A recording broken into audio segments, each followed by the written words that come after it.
Comment ça se passe la gestion des dépenses dans votre entreprise? Si je vous pose la question, c'est parce que je me suis rendu compte il n'y a pas si longtemps que je faisais systématiquement la même erreur. Dès que j'avais de l'argent, que je gagnais de l'argent, je le réinvestissais dans le développement de ma société.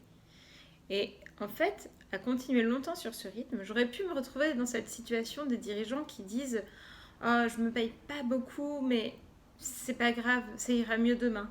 Ou de celles d'entrepreneurs qui sont pourtant lancés depuis très longtemps et qui disent je me paye pas encore, mais on verra demain.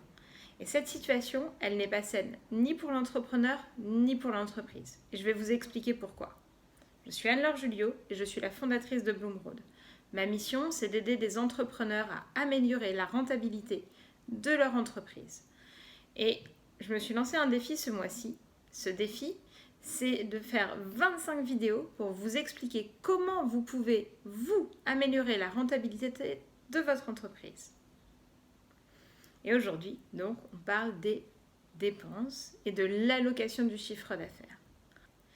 Et puis, le chiffre d'affaires, donc ça sert à servir un profit, ça sert aussi à servir un salaire à son dirigeant.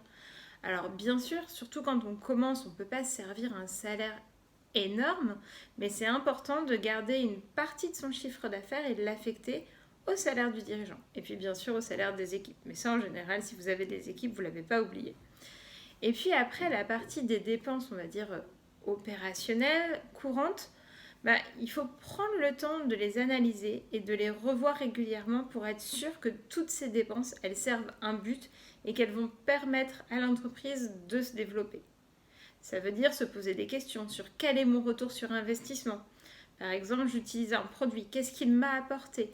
Un produit marketing, mettons. Qu'est-ce qu'il m'a apporté comme nouveau client, comme chiffre d'affaires? Est-ce que vraiment ça valait le coup? Ou est-ce qu'en fait, il me coûte de l'argent et il ne me rapporte pas grand-chose? Dans ces cas-là, il ne faut pas hésiter à supprimer ce type de dépense qui n'a pas d'intérêt pour l'entreprise et qui représente un coût.